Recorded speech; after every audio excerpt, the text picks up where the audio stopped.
So I grew up in that which is right now.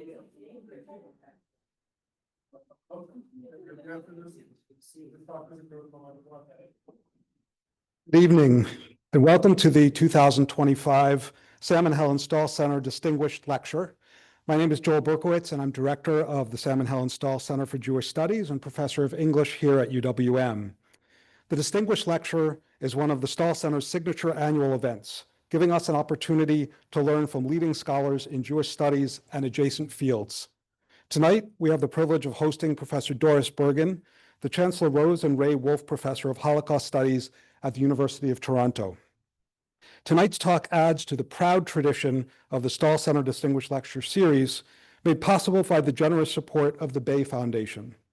Past speakers include Michael Twitty, Jeffrey Chandler, Barbara Kirschenblatt-Gimblett, James Leffler, and UWM's own Ruth Schwartfeger, among others. We are honored to add Doris Bergen to that distinguished lineup. Before we introduce our speaker, a few words of thanks. First, to our co-sponsors, which I, after all that scripting, do not have in front of me.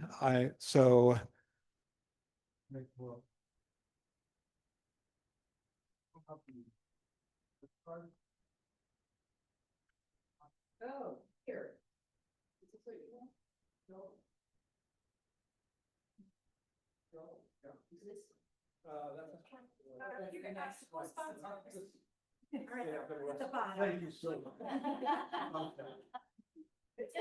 All right.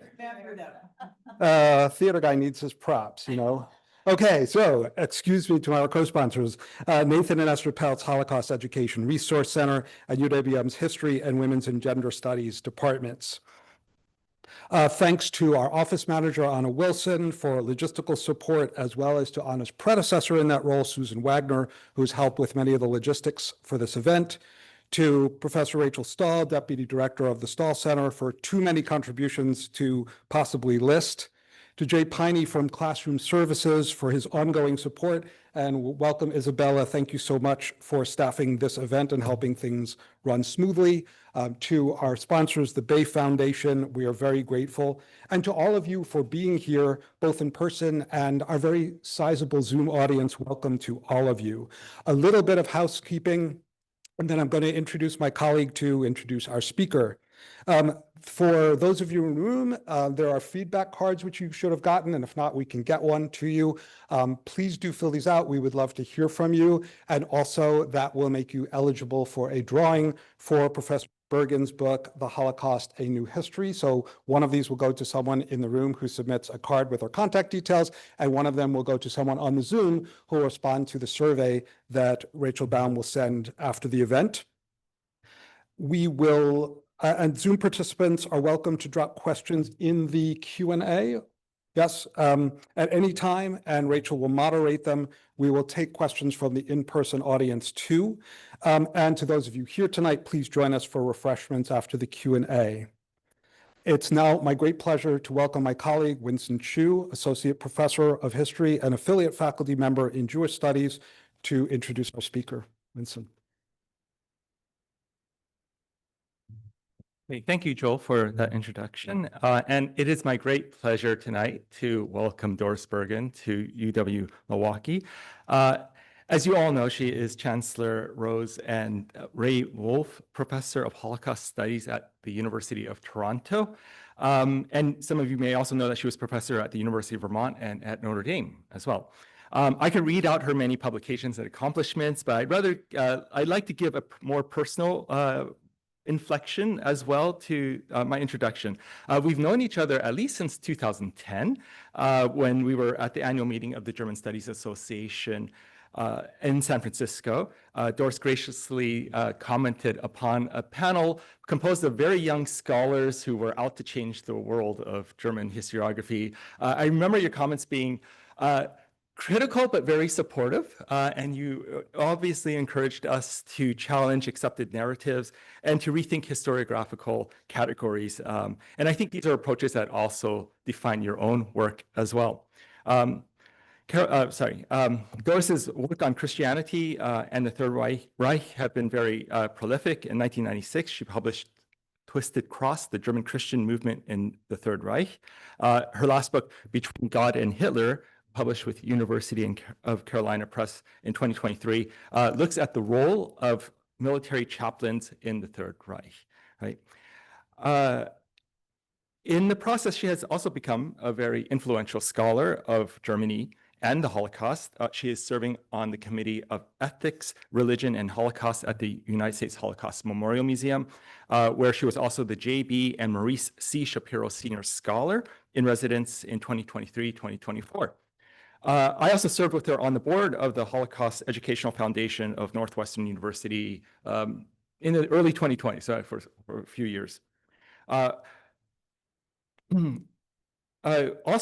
She has published the book, The Holocaust, A New History in 2009, and she co-edited a volume on everyday life in the Holocaust, published in German in 2013. From this body of work on the Holocaust and the Jews, she also has grown to include other groups that the Nazis targeted. This expansion is most apparent in a book called War and Genocide, that is widely used in classrooms and also is now in its 4th edition, right? 2024, the last edition that just came out. And throughout her work, of course, she has also challenged established historiographies in Holocaust history, including people like Christopher Browning, known for Ordinary Men, for maybe the exclusion of women's histories in many of these stories, both of victims and perpetrators. And I think a very influential article that you had was In the Shadow of Ordinary Men, Ordinary Men, Women in the Shadows. And in any case, another really important through line in her research is the Nazi effort to classify the so-called Volksdeutsche. These are the ethnic Germans in Eastern Europe. This is a passion, and I would say even an obsession, right, that we both share. Indeed, I first became of her work from this 1994 article that you wrote on the Volksdeutsche, on the ethnic Germans in Eastern Europe, while I was doing my own doctoral dissertation. It is fitting that we cooperated this year on a roundtable focusing on this very problem of ethnic Germans. And this was presented at the American Historical Association in New York in January. And I'm proud to say that it already came out in print this last week, actually. We got the printed version in Central European History. Now, I would be remiss not to mention that Doris is beloved in the community of German and Holocaust historians for her support of junior scholars. I spent 2 years at the Center for Holocaust Studies in Munich, where Doris had been a frequent guest, and the German colleagues there were very, they always talked about you, right? They were always admiring how you gave time to mentor the people there. And also on top of that, that you could always take a wide-ranging discussion and pull the different ideas and make it understandable to everybody in the room. And of course, thus I will end it with this thing that maybe some of you have been wondering about, which is a soiled cocktail napkin.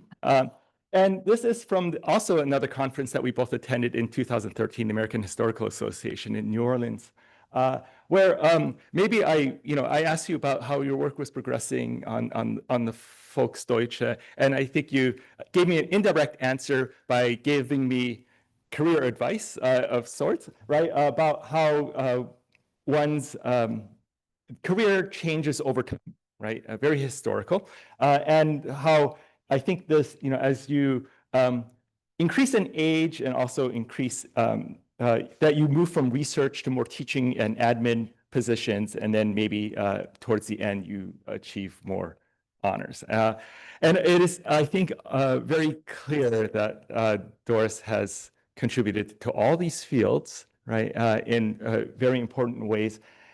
And I'm still figuring out where I am on this chart, and maybe some of you can also think about where we all are. But in any case, I think I think it's very important that telling that I've kept this napkin for the last 12 years. And I knew this morning when I woke up, I thought, I wonder where that napkin is. And then I thought, I know where it is. And I found it was tucked away in a book. So, yeah. Okay. I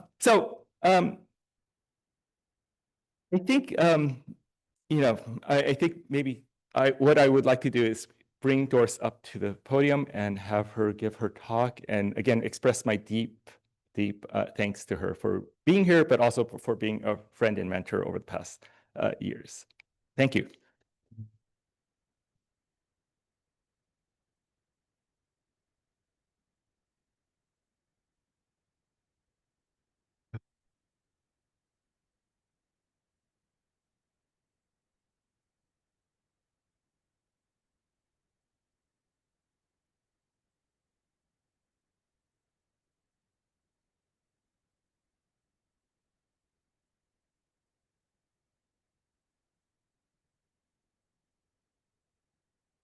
Thank you so much, Winston, for that really beautiful and personal introduction that also proves that I have now crossed over into the honors for sure.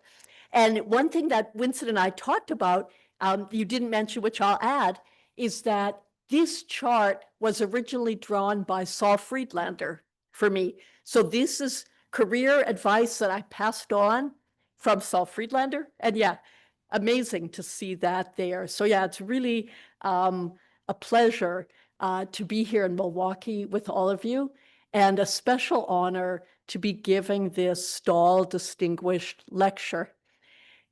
I was saying that my own parents' names are Sam and Helen. So for me, seeing the names of like Sam and Helen Stahl, I don't made it extra special. Like I feel like my parents are here with us.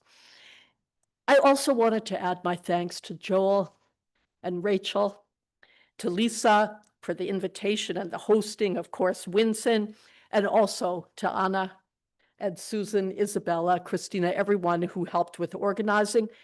And I know from organizing many events myself, the huge amount of work and effort, and I appreciate it very much.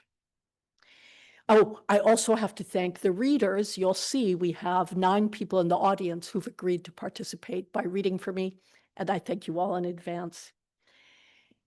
So our topic today, which I called, using a quote, "We have been lied to, how anti-Semitism, anti-Black racism, and misogyny are linked." It is hard to overstate the importance, and you could say urgency, of this topic.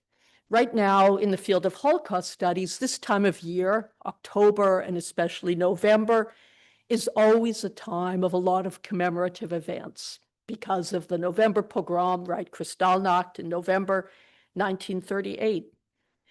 But this year, I guess in particular, I think probably everyone in this room feels it. We are surrounded by rhetoric and images of anti-Semitism, of anti-Black racism, of misogyny. And it's all too easy to maybe try to block out those images or to separate them, like that doesn't affect me maybe. And I think it is really important to remember together and to aspire together, to do better. Now, the material is quite intense, and I'm going to move quickly. So I made this roadmap, like an outline, the 6 points. And we're just going to start right in with the first one, which is talking about the goal of my talk and my work.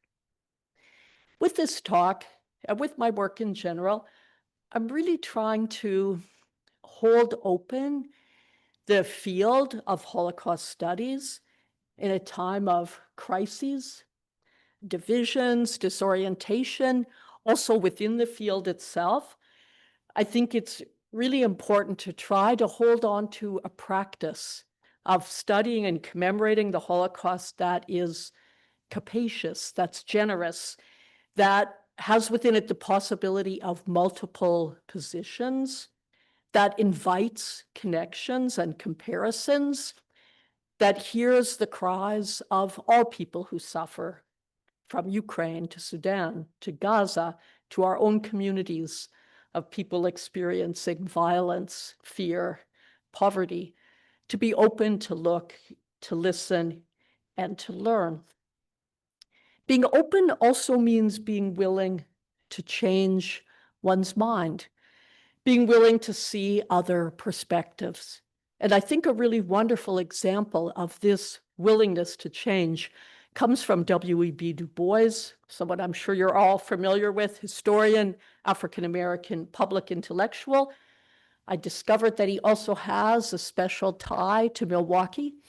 I learned that just looking here. So in 1949, Du Bois gave a report about what he learned in his 3 visits to the site of the destroyed Jewish ghetto in Warsaw. And to read his words for us, we have Lisa.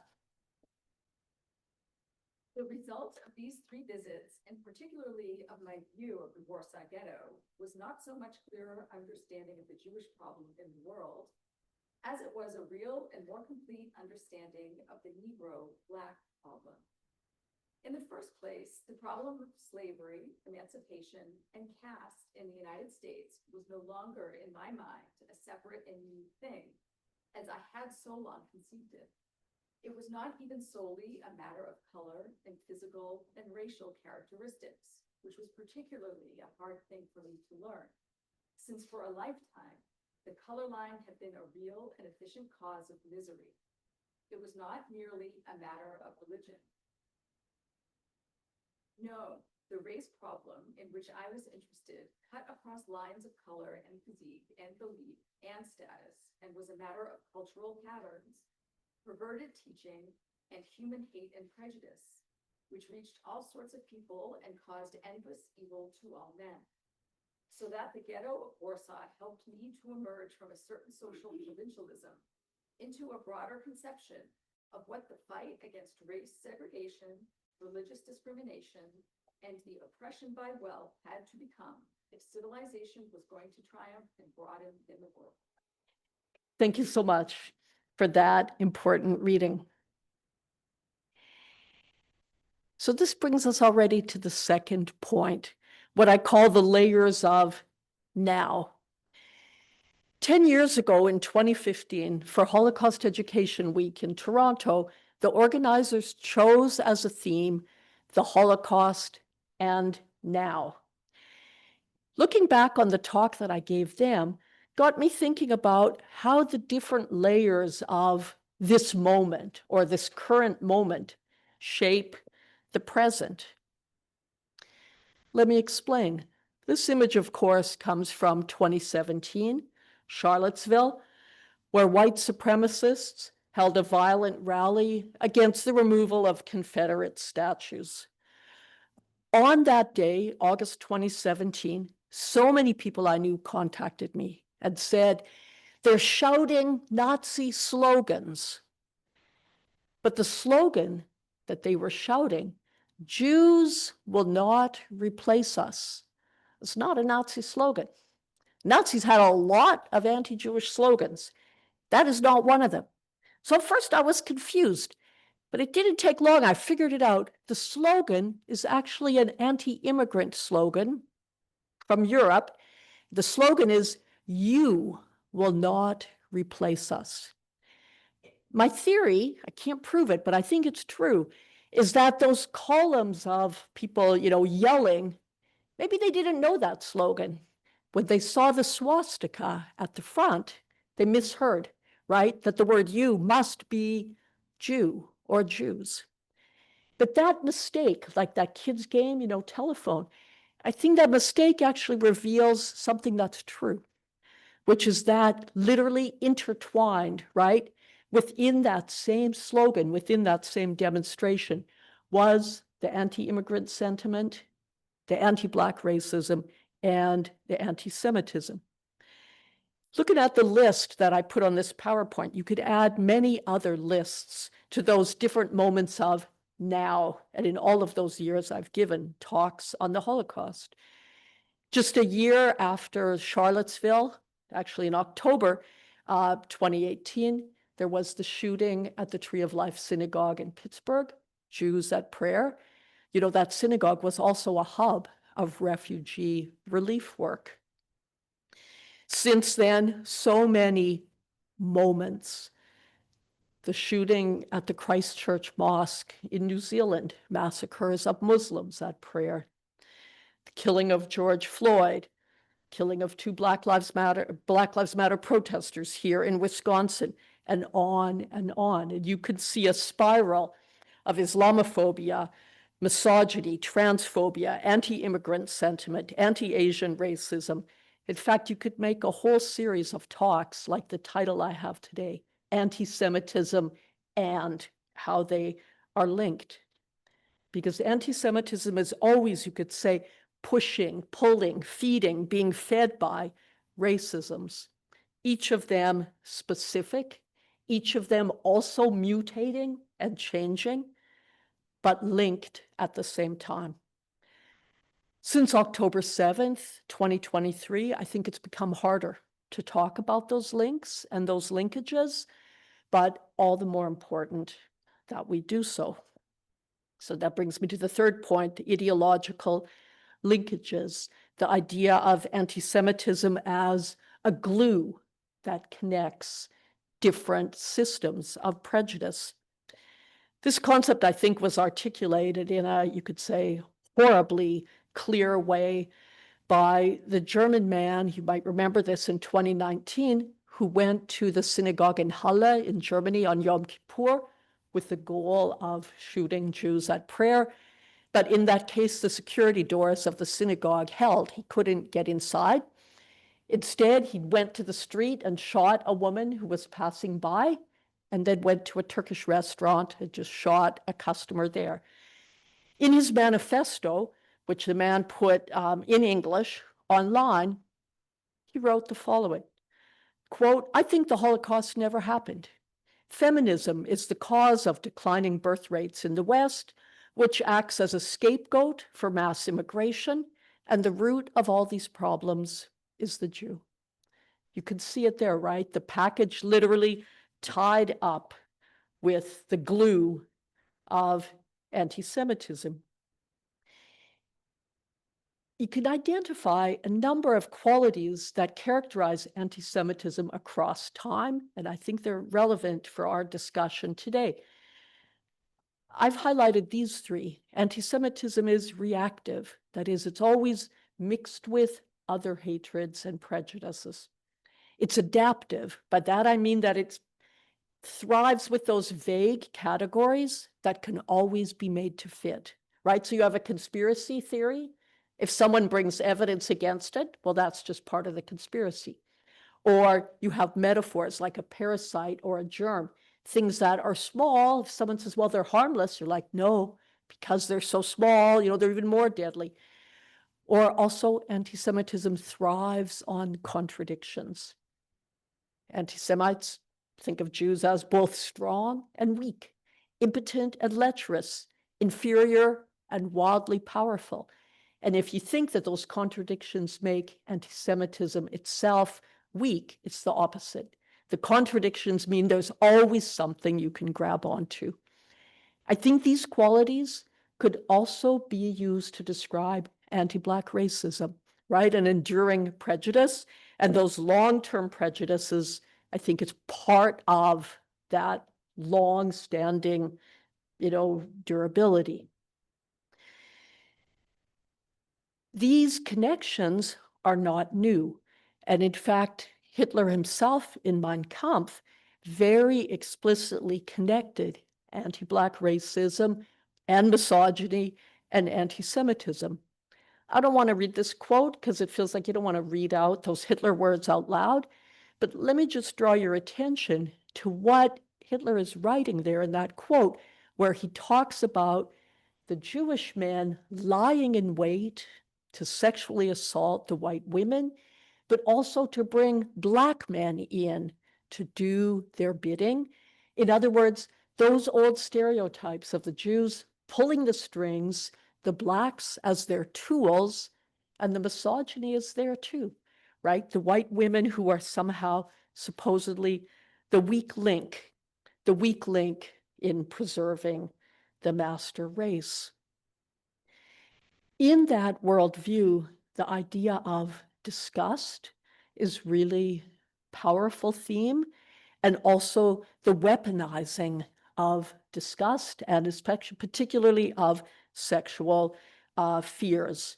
This is a well-known caricature. Maybe many of you have seen it from that Nazi children's book called The Poisonous Mushroom. And you could see the image of the two converts from Judaism to Christianity, both the man and the woman perceived as like sexualized in a dangerous, grotesque way. And again, these stereotypes are very portable. They can be carried over from one target group to another. This blurring of anti-Semitism into anti-Black, anti-racial, anti-Asian, and anti-communist paranoias, I think is illustrated really powerfully in this World War II era German poster. The slogan at the top is a word, of course, from a hymn, "Onward, Christian Soldiers." And the writing writes, "This is how they look, the Christian soldiers," showing images of Red Army soldiers, Soviet soldiers, taken to emphasize their ethnic otherness, right, to white Europeans. And the text below talks about, quote, their bestial, murderous acts, which fill the world with disgust and shock. Here you can see not only the blurring, the mixing of those stereotypes, but also another really common move in systems of prejudice, and that's the inversion. Here, where the poster says, the bestial murderous acts that they've committed in Lemberg, in Riga, in Vilna, and Dubno. These were all cities, Lviv, Riga, Vilna, Dubno, sites where the Germans had massacred enormous numbers of Jews. But here, flipping it around as if they were the victims of the massacres carried out by their enemies. And this inversion, accusing the enemy of one's own crimes, it's a really common move, and of course then ends up serving the aggressors to justify further attacks. Thinking about the issues of sexualized racist propaganda raises a lot of questions. And of course, one of the questions is precisely this: how do you talk about such material without reproducing it, right? How do you analyze it without, in a sense, disseminating those horrors? I want to just talk about this for a minute using research done by my former master's student, Jessica Bush. So you can see on the right there, the image from Der Stürmer, the Nazi newspaper, actually from the 1920s, an image depicting the Jewish man as a sexual predator, using Christian imagery, both in the visual and in the text, but also echoing anti-Black imagery from like Jim Crow, right, lynchings in the United States. Such depictions are not merely historical, they're also being used right now to demonize people, immigrants, and others. Here we took an image from a few years ago from Poland. Sometimes you can see things more clearly if you don't look directly. You look maybe a little further away. So this is an image from an you can see anti-immigrant Polish magazine showing the white woman as under threat to the Muslim, brown immigrants coming into Europe. And this notion, the other, sexuality of the other, being portrayed as a threat to white Christian men's ownership of women's bodies, to their place at the top of the hierarchy. This is a very familiar structure. And again, you can see the anti-Semitism, the anti-Black racism, the misogyny, and the xenophobia, they reinforce one another. So this brings us to the fourth point, what I call perceiving the links. Those with the most at stake see the most. This is a really maybe obvious point, that the people who are the most vulnerable and under attack are also the keenest observers of the dangers around them. This point was brought home to me in a really, I think, sort of graphic way last year when I had the opportunity to visit the National Memorial for Peace and Justice in Montgomery, Alabama, usually called the Lynching Memorial. Curious, anybody here been there? It's incredible, absolutely incredible memorial. I encourage others to go if you can. And of course, you'll know what you see there, you get a look at it here, are those granite blocks, each of them inscribed with the name of someone who was killed by lynching. First, I was shocked that maybe a third of them were women, not all men. There was a significant number of women. It also mentions the county where the Black person was killed, and the dates, the date of their birth, the date of their murder. Walking through those blocks, there's a lot of them, I was so struck by how often I saw the year 1933. And I thought, is that just because I'm a historian of like Nazi Germany, 1933, the year that Hitler came to power? So when I got home, I checked in the database, and indeed, I found that in the United States, the number of lynchings of Black people quadrupled in 1933, between 1932 and 1933, fourfold increase. Some of those cases involved enormous crowds of white people. And I just gave two examples there. For instance, in St. Joseph, Missouri, where a mob of 7,000 white people participated in and watched the burning and the hanging of an 18-year-old Black man, Lloyd Warner. And I thought, is it a coincidence, this number? Well, it did not appear a coincidence to many African-American observers. For instance, the Howard University professor Kelly Miller wrote at the time of the, quote, striking analogy between the legal manifestations of race prejudice against the Negro in America and the Jew in Germany. And you can find many, many such statements by Black observers writing, often condemning Nazi persecution of Jews, and at the same time calling out the hypocrisy of white Americans. But were white people listening? One of the privileges of power is that systems of domination hide themselves from the people who benefit. This is why you need to listen to the people who are targeted. There's also wider global linkages that are evident already at the time. The Martinican poet and politician Aimé Césaire, in a 1945 speech, literally months after the war had ended in Europe, gave these words which talked about the linkages that he observed. And we have Rachel to read this quote for us.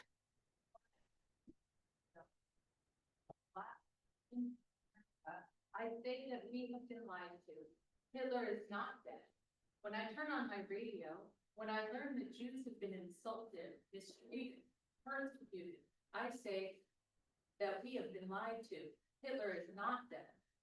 When finally I turn on my radio and hear that in Africa forced labor has been inaugurated and legalized, I say that we have certainly been lied to.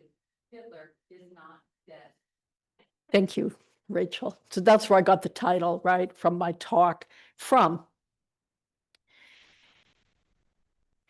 Reversing the gaze, that is looking back at anti-Semites or looking back at racists, reveals many, many insights. And I think the power of that reversing of the gaze is demonstrated really well in these words by the Nobel laureate Toni Morrison from a 1993 interview. Mary's going to read them for us. Don't you understand that people who do this thing, who practice racism, are bereft? There is something distorted about the psyche. It's a huge waste, and it's a corruption, and it's a distortion. It's a profound neurosis that nobody examines for what it is. What are you without racism? Are you any good? Are you still strong? Still smart? Do you still like yourself? If you can only be tall because someone's on their knees, then you have a serious problem. Thank you. Thank you for that reading. Morrison's words and that image, right, of the racist who can only be tall because someone else is on their knees, I think brings us back to the ubiquity of sexual violence, which is built into systems of destruction and domination, including the Holocaust. So this photograph comes from Christopher Browning's book, showing the euphemistically named undressing barracks at a roundup site for Jews in German-occupied Poland in 1942. You see the Jewish women literally on their knees, the German police posing around them. One of those Germans obviously took that photo. And from many other indications, I can tell you this is a rape scene, even if the men still have their pants on. Rape was common in the Holocaust, including of Jewish women. But again, to see that, you have to look less at German sources and more at the sources of victims and survivors. For instance, this woman, Laura Varon, Jewish woman from Rhodes, talks about a rape upon arrival in Auschwitz, where 3 Nazis came in and violated her, sexually assaulted her, and 2 other young women who were in her group. The subject of rape in the Holocaust and World War II has really been studied in some important recent works, including these by Regina Muhlhäuser and Ed Westerman. And it's also often connected to providing a comparative frame to thinking across lines with other cases of genocide. Again, thinking about the ubiquity of sexual violence in systems of domination. For instance, the book by Leanne Fuji, Showtime, talks about what she calls violent display, the importance of literally displays of subjugation in systems of violence. The Holocaust, you could see this a lot, but Fuji's particular focus is indeed on scenes of lynching in the United States. So untangling these horrific topics require reversing the gaze, again, looking back at the perpetrators. Often I use this image from the German Jewish artist Charlotte Solomon with students in getting them to think about how does something like January 30th, 1933, the day Hitler came to power, how does it look different when seen through the eyes of a German Jew, instead of through the eyes of the usual propaganda films that we watch, right, with the torchlight parades and so on. So juxtaposing Solomon's image with Morrison's quote and with another quotation from the Jewish theologian Abraham Joshua Heschel, who described racism as an eye disease, a cancer of the soul, you see the importance of seeing racism as a quality of the racist, not of those who are targeted. In other words, it's not about them, it's about what it says about the haters. So let's go to the 5th part, again, thinking how anti-Semitism, anti-Black racism, and misogyny are linked. Well, another form of linkage is actually in people's lives and people's bodies. People with their intersecting identities, right? Their multiple identities that often fuse those very categories. Let me give you some examples. Think about the example of the Holocaust in North Africa. Jews in North Africa, in Tunisia, in Algeria, in Libya, and Morocco were also targeted during the Holocaust. About 100,000 Jews lived in North Africa. The Holocaust reached them too, even if it was in the end cut short by military defeat, right, of the Axis powers. In the field of Holocaust studies, the treatment of North African Jews is largely neglected. There are some great scholars, I've shown you their names here of some of them. Omar Boom, Sarah Abrevaya Stein have done really crucial work, and there are others, but it's not well integrated into the field. Now, many North African Jews might have rejected the label Black, but they were definitely called that by Germans and Italians, and also by Ashkenazi Jews.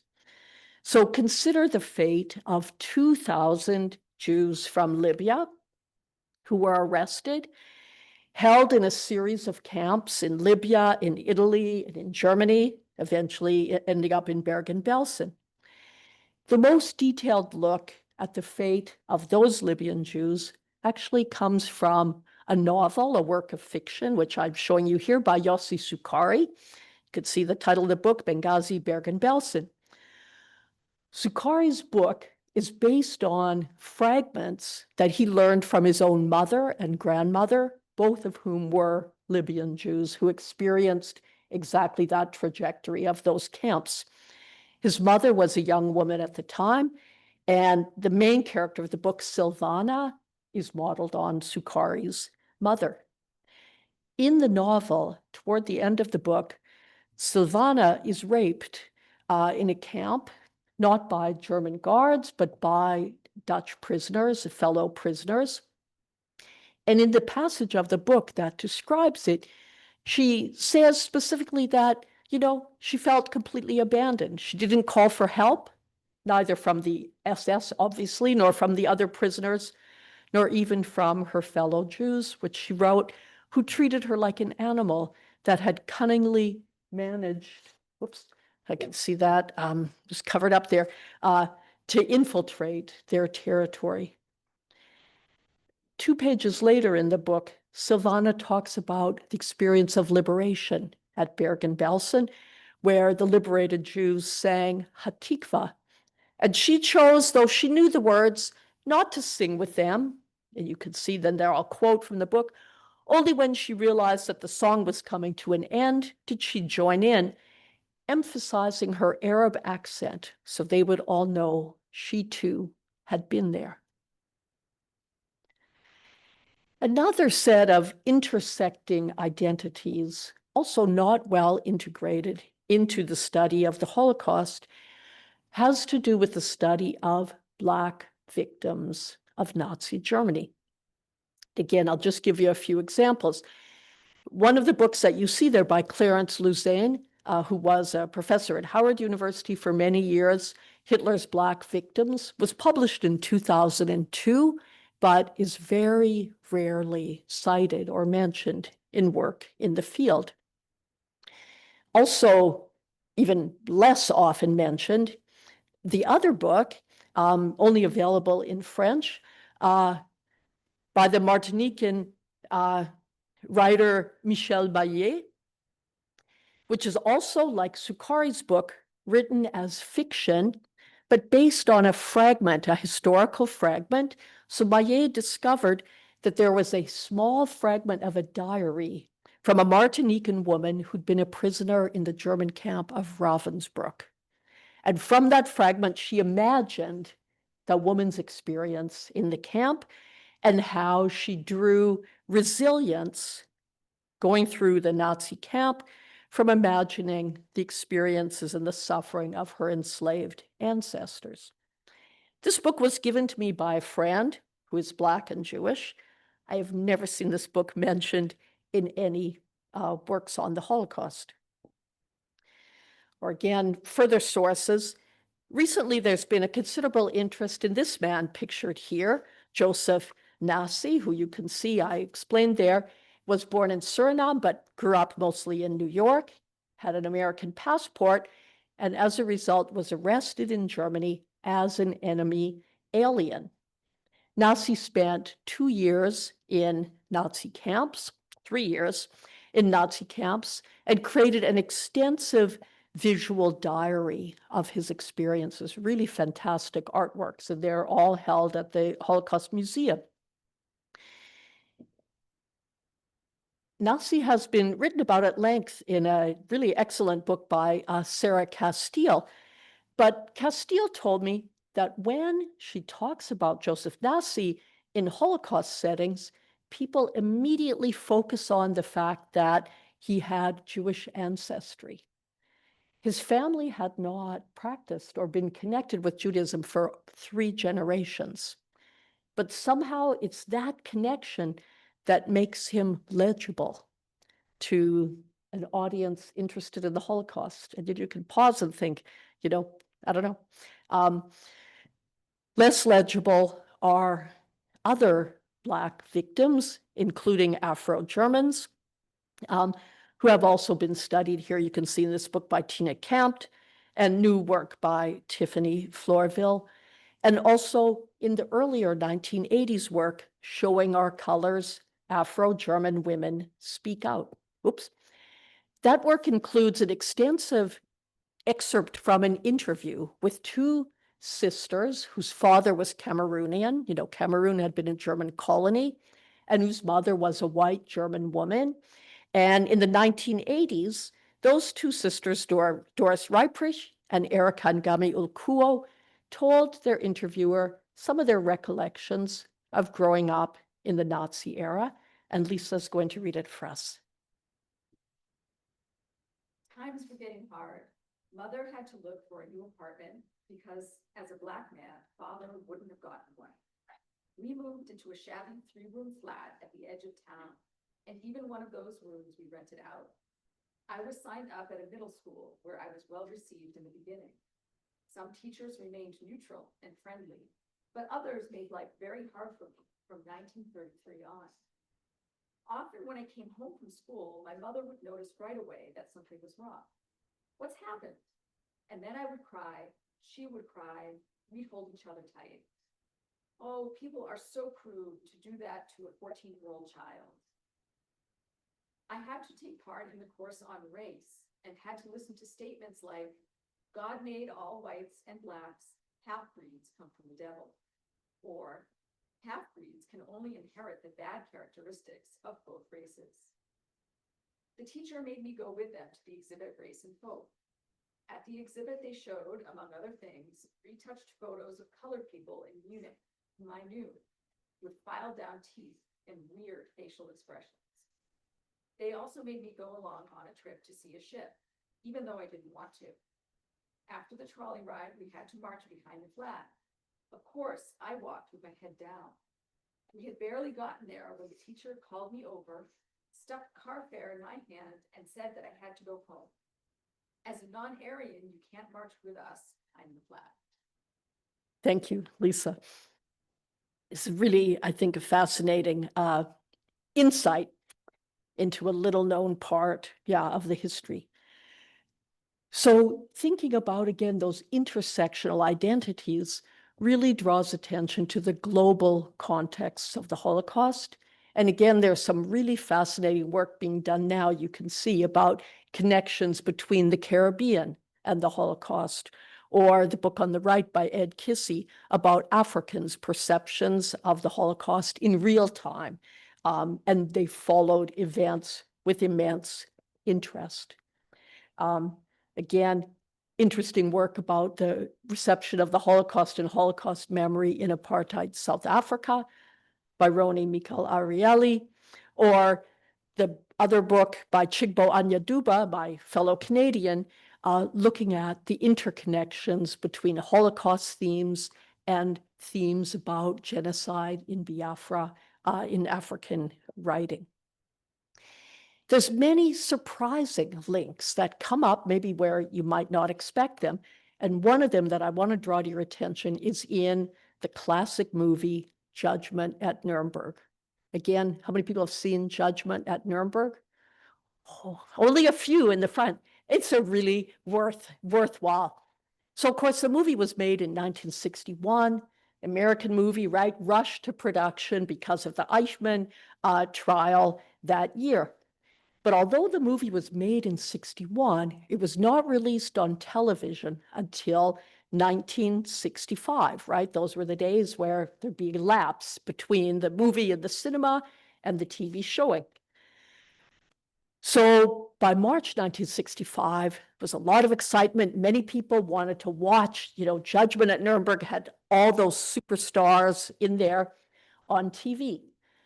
But the showing of the movie was interrupted by ABC, the network that it was on, for breaking news from Selma, Alabama. March 1965, what was happening? Police, state troopers attacking marchers for Black voting rights in Alabama. Suddenly, a movie that was about Americans triumphing with their democracy and justice in Europe is interrupted to show police and state troopers beating up, and people were killed in that violence. John Lewis, of course, led that march.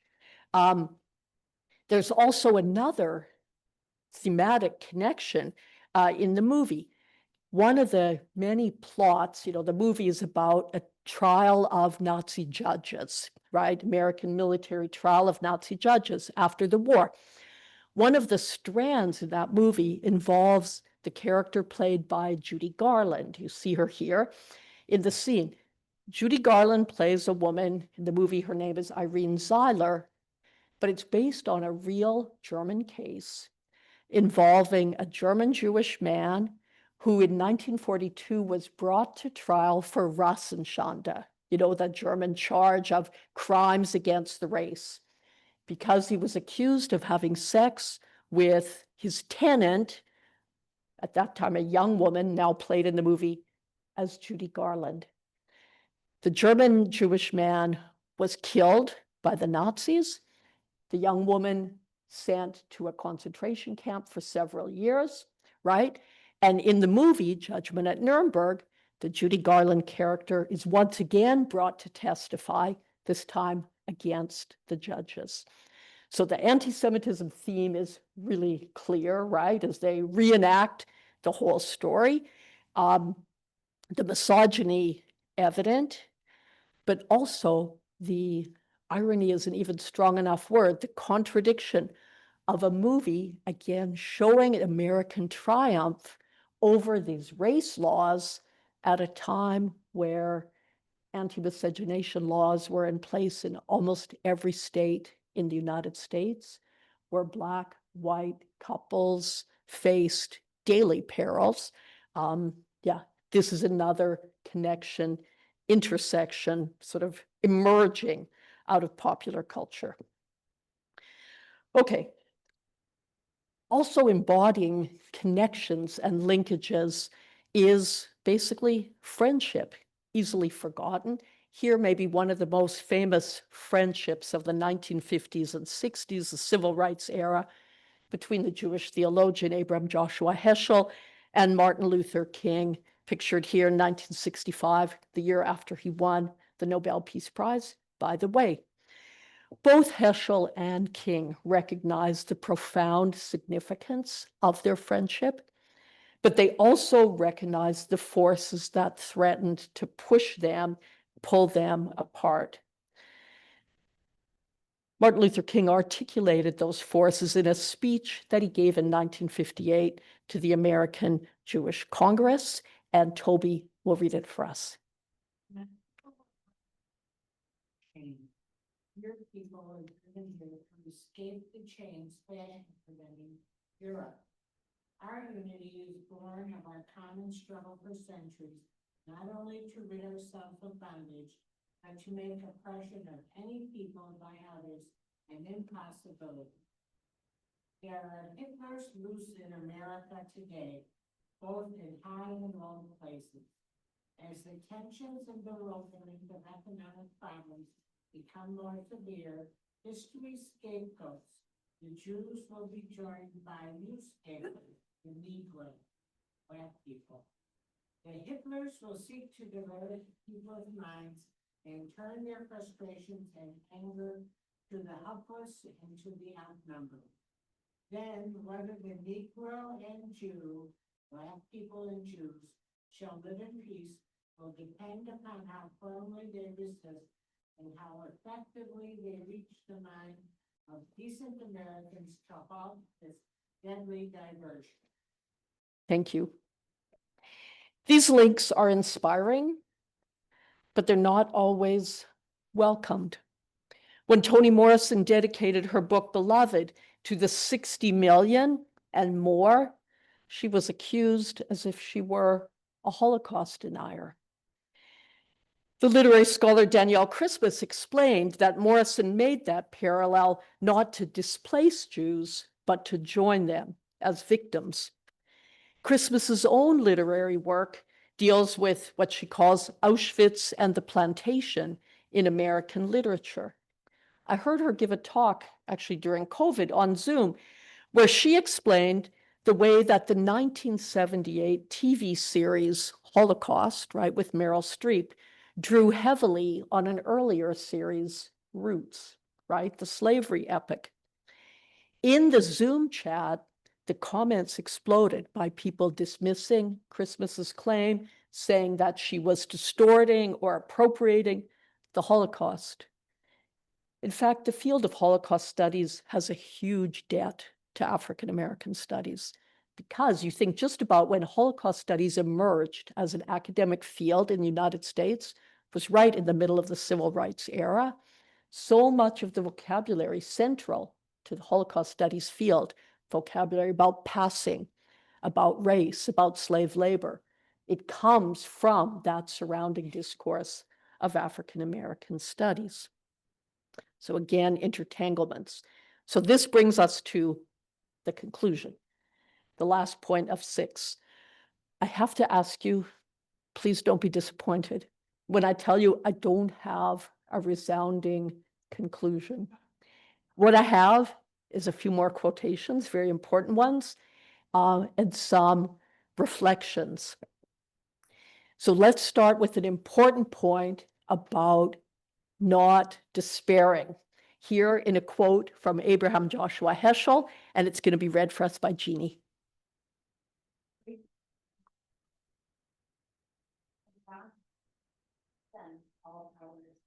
Surrender to despair is surrender to evil. It is important to feel anxiety, but it is sinful to wallow in despair. Thank you. So do not despair. It's difficult, but I think it's really an important message to hold on to. It's also important to think about the challenges that are posed, in this case, by someone who did not survive the Holocaust, but who devoted her last strength to a future that she would not see herself. The woman you see pictured here, Gustawa Jarecka, was a Polish Jewish writer in the Warsaw Ghetto. She wrote an essay you can see called The Last Stage of Resettlement is Death, that was preserved in the Ringelblum archive. But Gustawa Jarecka herself and her 2 children, they were murdered in Treblinka. But listen to her words, words directed to us, to people in the future, read by Christine.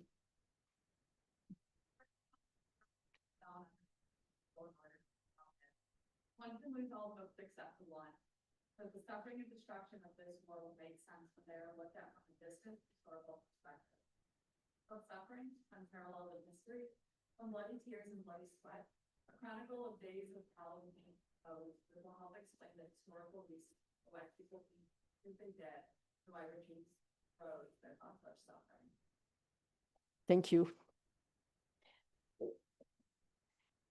Thinking back to the beginning, the importance of trying to hold open, what I've been trying to suggest is thinking about the Holocaust in conversation, thinking about anti-Semitism literally in conversation with analyses of anti-Black racism and misogyny.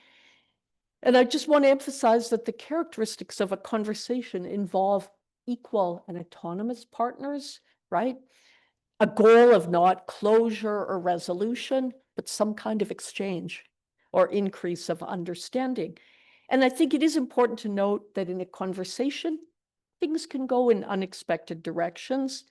You don't always get to tell the other person what they're allowed to say, right? And you might not always like what you hear. And I was thinking about the challenges of finding like the common humanity and the unwelcome messages maybe that come from a conversation. And I thought this is articulated especially well by the American thinker James Baldwin. Joel is going to read this quote.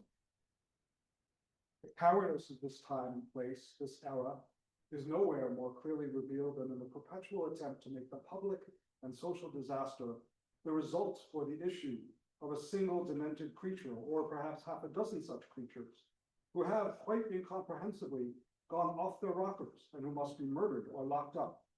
Thus, for example, these present days, to describe a person or group of persons as leftists, guerrillas, or terrorists is to dismiss their claims to human attention. We are not compelled to think of them at all anymore, except as the vermin that must be destroyed.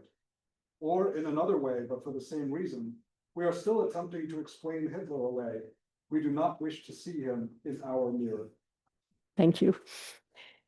I think Baldwin there is really issuing the challenge and maybe the opportunity of seeing that shared humanity, humanity shared with victims and witnesses, and also with perpetrators. From seeing that commonality, perhaps it's possible to build solidarity, solidarity across lines that can seem maybe impossible to cross. And I thought thinking about solidarity was good to hear this poem by the Palestinian poet Naiwan Darwish, and we have Amy to read it for us. Who remembers the Armenians? I remember them, and I ride the nightmare bus with them each night. And my coffee this morning, I'm drinking it with them. You, murderer, who remembers you? Thank you. Finally, the last word, thinking of all these possibilities, solidarity, commonalities, challenges, opportunities, the limits of words and the possibilities of words. We're going to hear from someone not famous, not a poet, not even that eloquent, but rather hesitant in her words, but maybe all the more profound. And that's Mary Levy, a Jewish survivor of the Holocaust from Bulgaria, here quoted from an interview with the Shoah Foundation. And this last reading will be done by Stephen.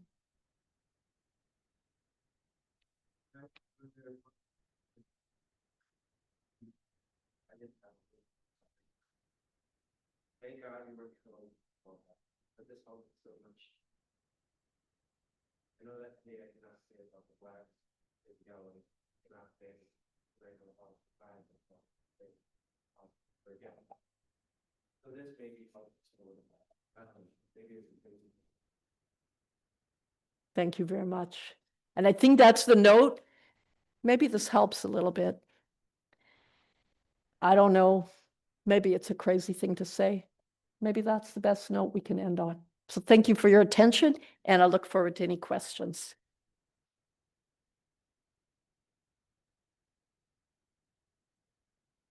Doris, thank you so much. This is just what we were looking for when we, it was really Rachel who noticed an earlier iteration of this talk at University of Colorado and brought it to my attention, and we said, okay, we know who we want to invite for the distinguished speaker this year. We want to speak to this terrible fraught moment that we're in, and you brought so much wisdom and compassion and insight to this to give us a lot to think about. And I'm sure that there are going to be plenty of questions for you, both in the room and on Zoom. So wherever we want to start. I also just want to explain both for our audience and Zoom, I have pretty severe hearing loss. And so I have to go close to people when you talk. So we're going to ask you to use a microphone so that the people on Zoom can hear. And I'm also going to, if someone way back there in the corner asks a question, for instance, I might have to walk back up there so I can see your face while you speak. Floor is open.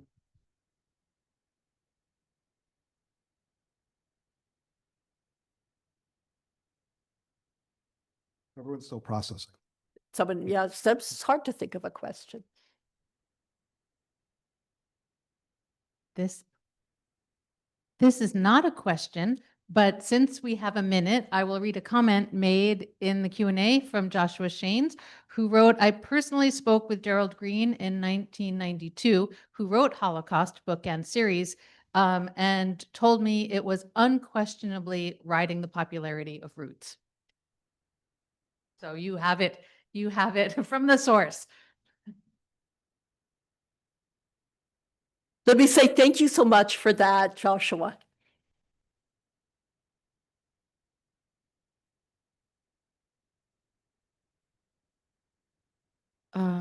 Thank you.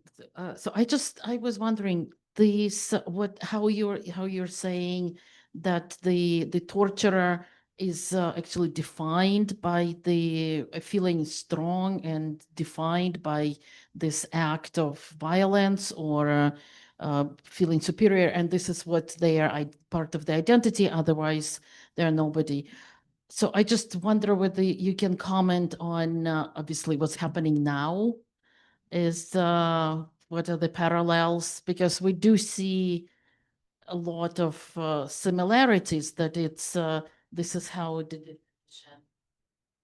this is how people identify themselves too. So I kind of thought if you can address that. I'm going to go back here for that one it's a big question, and I appreciate it because I think obviously each historical context has its specifics. You know what I mean? History really doesn't repeat itself. Like there's always different specific, factors that come into play. But I think this insight, like that Toni Morrison phrased in that way, where she said, yeah, if you can only be strong because someone's on your knees, then you have a real problem. I do think that that dynamic is at play in movements that demonize, immigrants or people deemed to be illegal, or, you know what I mean? Like in racist movements, like that idea that somehow you gain strength by reducing other people, by, belittling them or by demeaning them. Like that dynamic that fuels, I think, racism and sexism, it is alive and well, and you can see examples of it in many, many, many places, high and low. So I guess that would be, there's more to say, but maybe that's best I could answer for now. Oh, did you want to follow up? I just want to follow up because then on the other hand, that was, is it this one?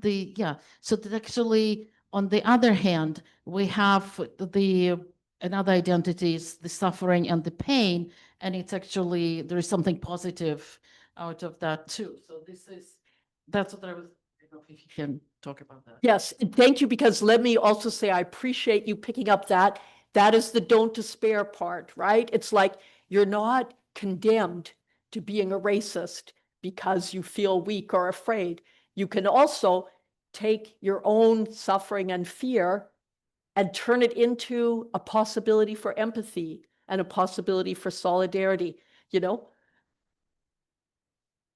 Because that's what she's saying, right? Like she's saying, because I suffered, maybe because of that, I couldn't say those racist things. I couldn't say the prejudice things. Maybe it made me a little more human.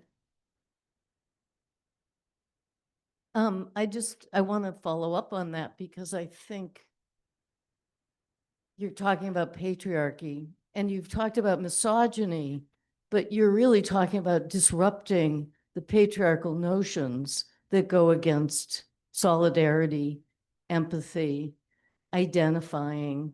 So I think that behind everything you've said is a huge issue about the role that patriarchy plays in creating racism, anti-Semitism, and misogyny, and how they all work to maintain the power of male values and they come in competition, they come in power, they come in belittling, all of those things. So I would add into your talk what's behind it, which is that notion of patriarchy. I think that's an important articulation.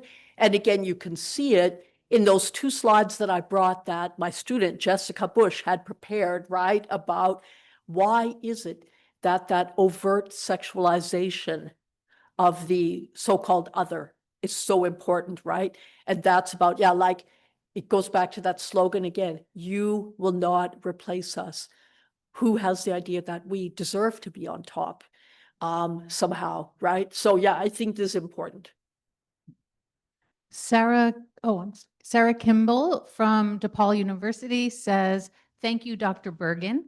Have you seen this intersectional approach to the Holocaust taught in the classrooms in North America? I would like to join future discussions on teaching global Holocaust history to undergraduates using these themes and sources. And then in parentheses, we faculty could use another great textbook like War and Genocide.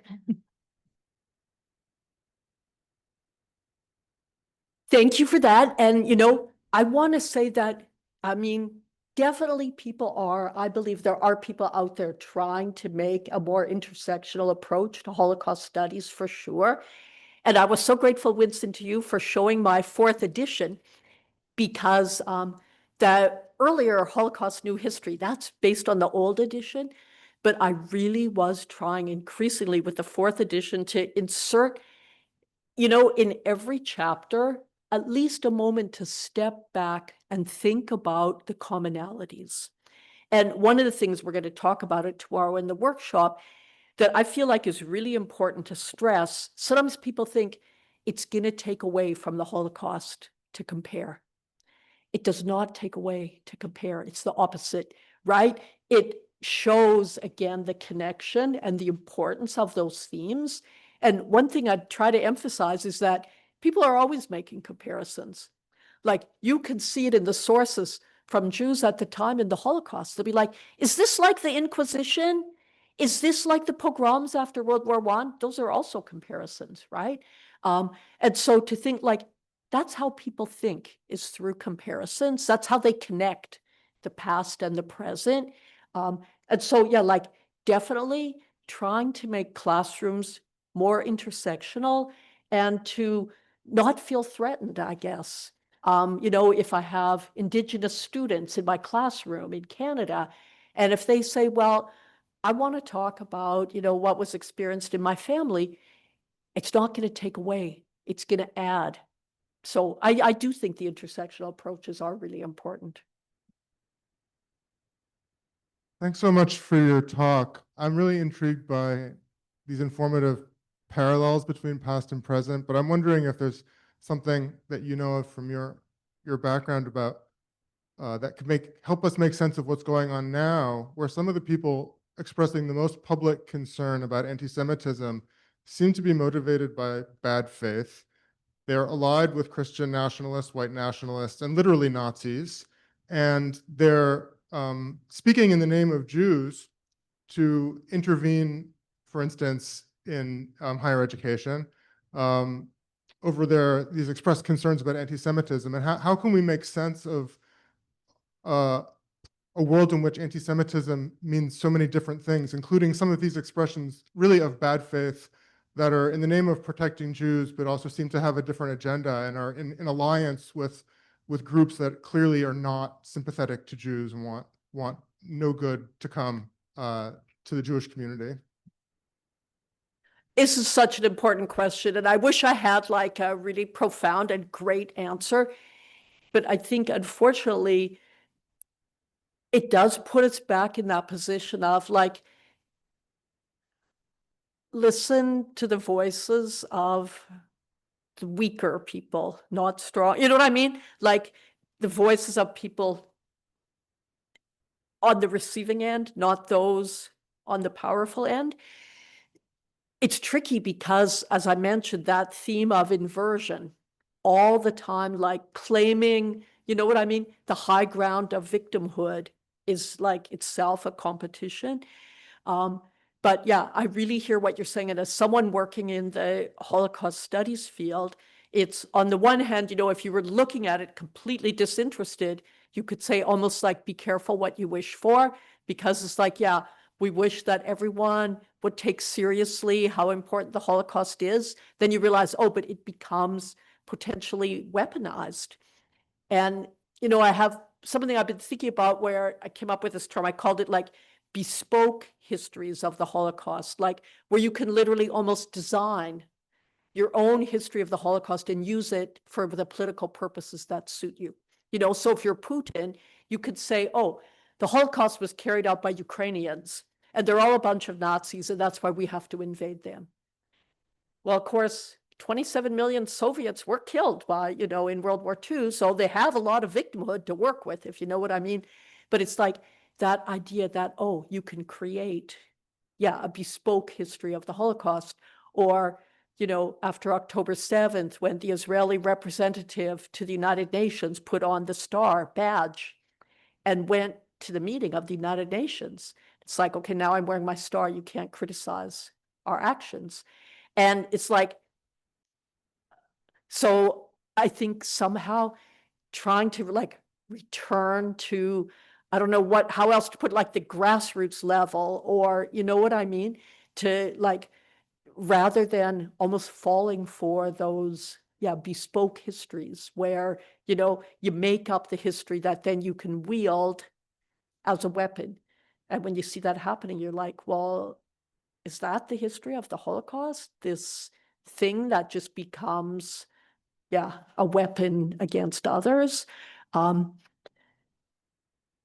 Yeah, it's difficult because, you know, I think it's extremely important that, like for me and other people in that field, that we keep doing the work in that field.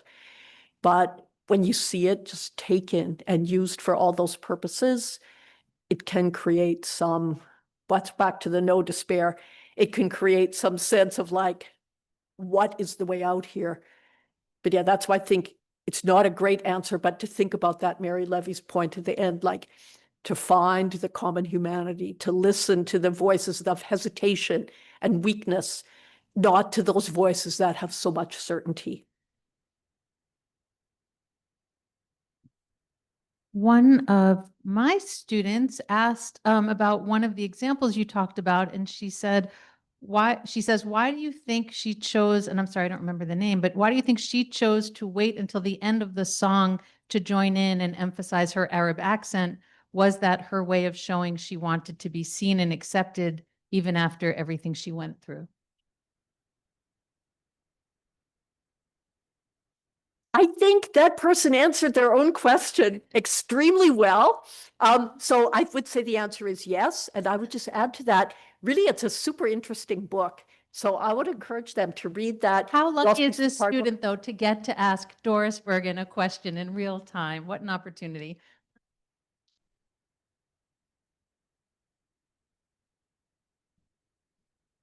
Thank you again, Professor Bergen. Love how you present. It was like storytelling, and just really appreciate that. My question is, since we're seeing in my mind a lot of repetition of, but now we have social media and AI, can you speak to any caution or wisdom you might give us around that? Oh, I wish I had wisdom. I wish I had wisdom. I'm on the verge of retirement. So it's like, I know that's one wisdom. I feel like the AI and the social media, it's definitely really exacerbated so many of the issues, right? Because you think, first of all, just starting with the, you know, social media, you think so many discussions, what gets attention is to be more extreme and even more extreme and even more extreme. So, you know, that's why, like, yeah, you put a swastika and suddenly you get attention, then you put 10 whatever.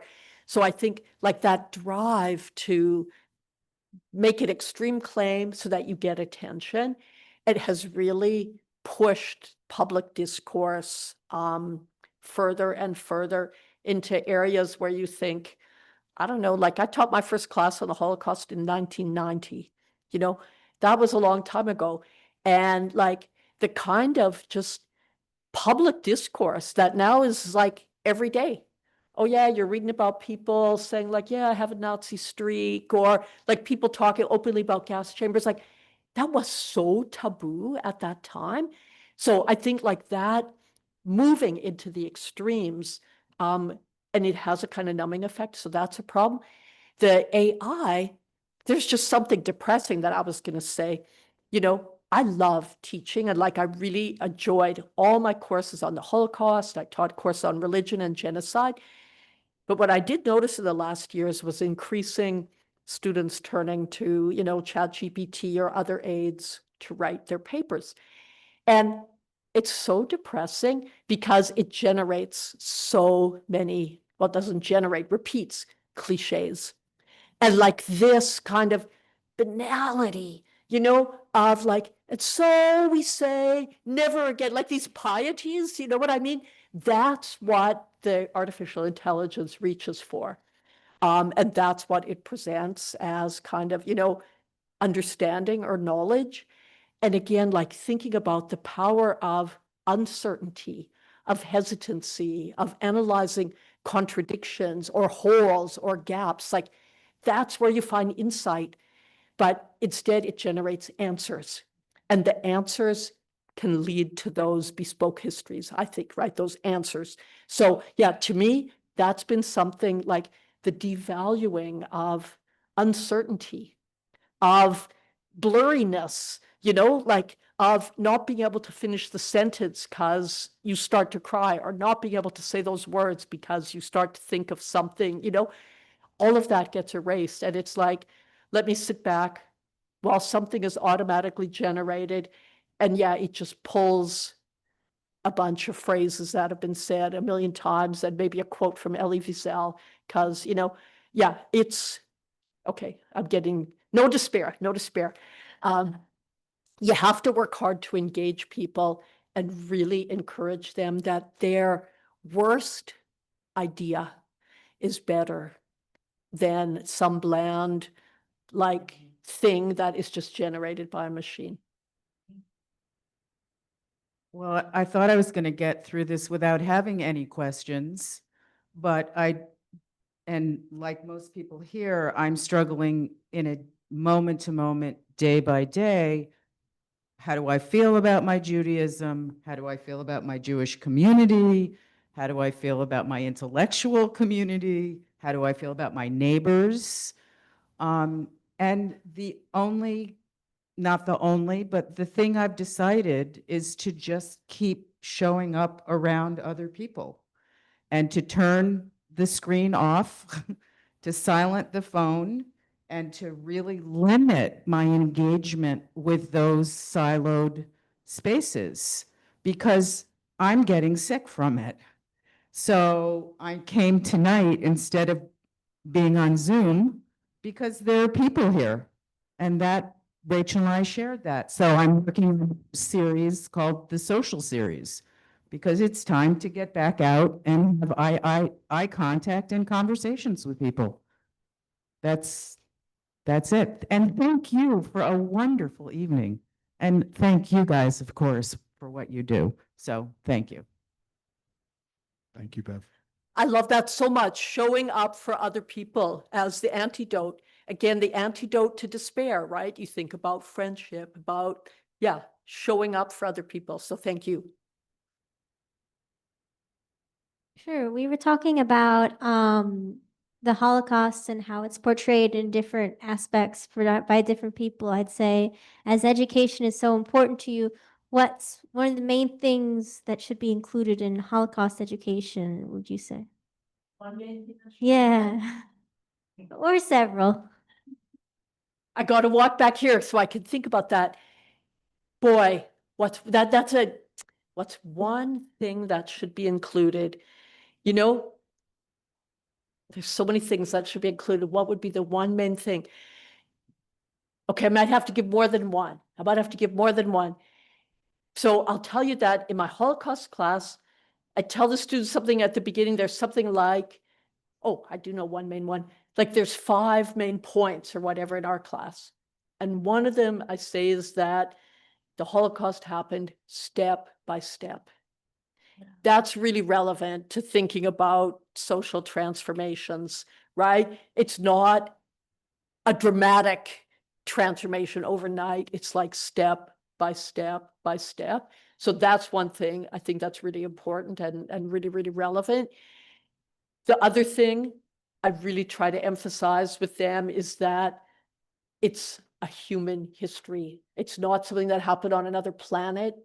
It's not something where like Martians arrived on Earth with like big black boots out of nowhere, you know, and they became the SS, and then Jews were their only victims. It's like, this is a human history, and everybody, victims, the perpetrators, the witnesses, they're human beings.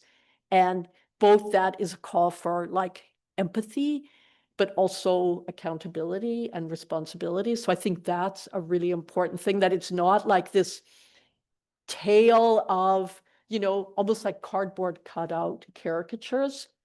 The other thing I really emphasize in my classes is that Jews and non-Jews were victims in ways that were related and also distinct. You know what I mean? So, and we talked about that, talk about it more tomorrow too, but one thing that wasn't involved directly in this lecture is the importance of the Nazi assault on people with disabilities.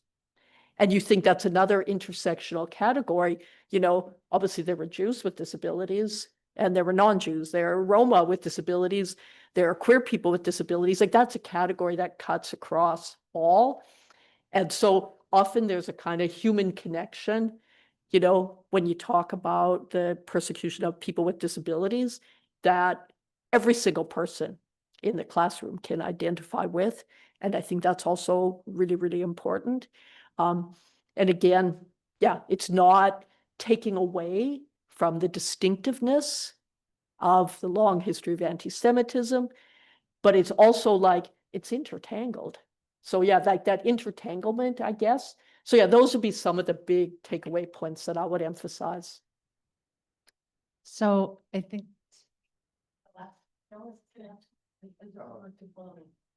Maybe one more, maybe Okay. penultimate. Jamie Harris says, thanks so much for your talk today. Very insightful and engaging. I wonder if you could reflect on whether you think your analysis shifts some national narratives of anti-fascist movements. In particular, thinking of the anti-Asian/Japanese fervor during the 1940s and how US racial ideology and propaganda was nearly indistinguishable from Nazi views, thinking of Dower's War Without Mercy, Race and Power in the Pacific, et cetera, and the binary of superior, inferior race in Japan and fear of rape, et cetera. Lots of connections to your analysis.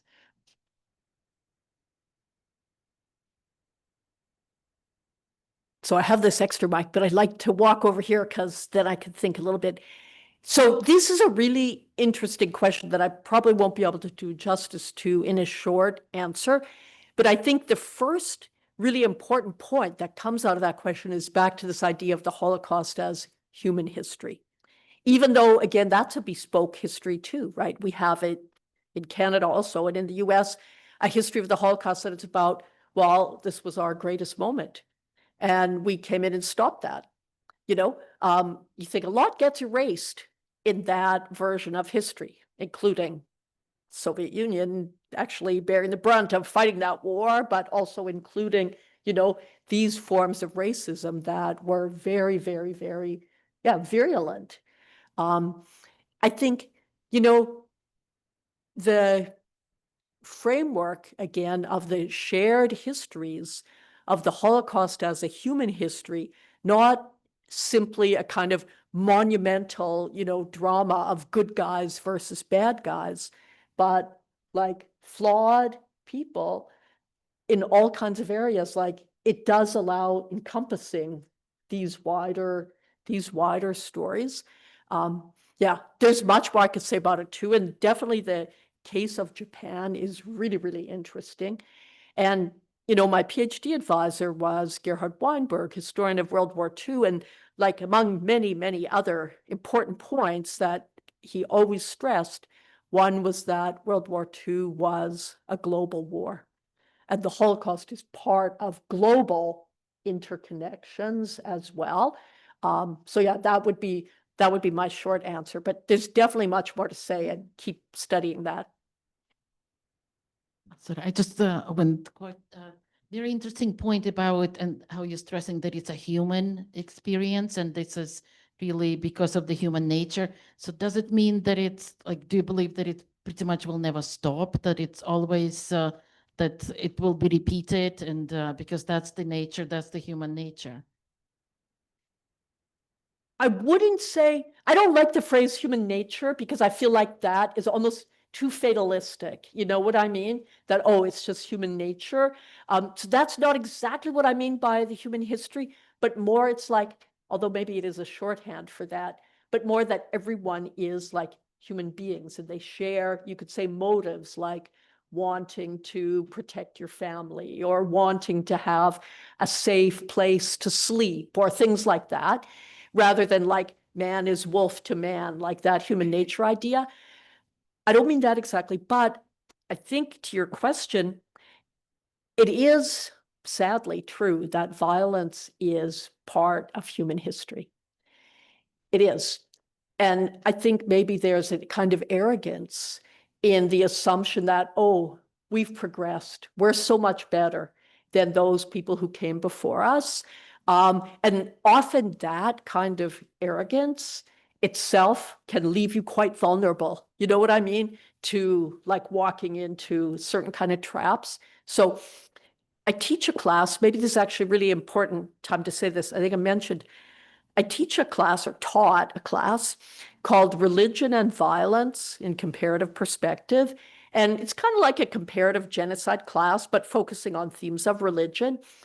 And I started that class when I taught at the University of Notre Dame after the 9/11. And, you know, there was so much emphasis and just assumptions about Islam as a violent religion. And I was like, we got to decenter that. So I organized the class backward chronologically. We actually worked back, starting from Rwandan genocide to the 1990s, and moving backwards, looking at all these different cases and the multiple roles that different religions play, not just as causing violence, but also as being part of healing societies, as being, you know, involved in so many different ways. Looking at the course that way, I found it was really freeing for my students. At Notre Dame, I didn't notice it so much because, frankly, all my students were Roman Catholic. Like, that's just who our students were. At the University of Toronto, I started teaching that course. I had students from 6 or 7 different religions in my class. That's counting Christianity as one. You know what I mean? It's not like the diversity ones. We got a Protestant kid and a Mennonite or whatever. No, we had people from all those different religions. And it was so freeing because I could say to them, you know, if you feel like this week we're looking at, you know, genocide in Rwanda, Christians killing Christians. If you feel like your religion is looking bad, don't take it personally. Just wait till next week. Everyone, like no one is immune. So in that sense, like it's depressing, but it also is in some weird way reassuring too, right? That people, like they do terrible stuff, but they also find ways to build societies back up again. They find ways, you know what I mean? To maintain some sense that, oh, maybe there's still meaning, or maybe there's still a possibility of friendships or communities. So like looking at that long picture of human society, you see, being a victim of violence does not make you immune to being a perpetrator at all. And it doesn't for anybody. And I did find like that simple insight of if we look at all these cases together, we really get outside of our own, you know, sense that why, you know, in whatever form, why is this happening to us? Or why are we doing this? But it's like, it's not to say it's inevitable, you know, but it is it's part of the human experience.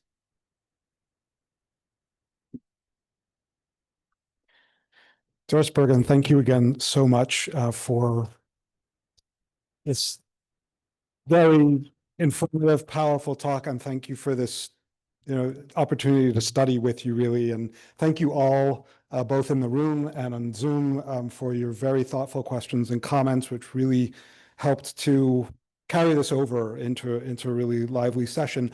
That's not an end for the opportunities to learn with Professor Bergen here. It won't be on Zoom tomorrow, but tomorrow, you've mentioned a couple times your workshop at 4 p.m. in person in the Lubar Entrepreneurship Center, the AmFam Dream Studio.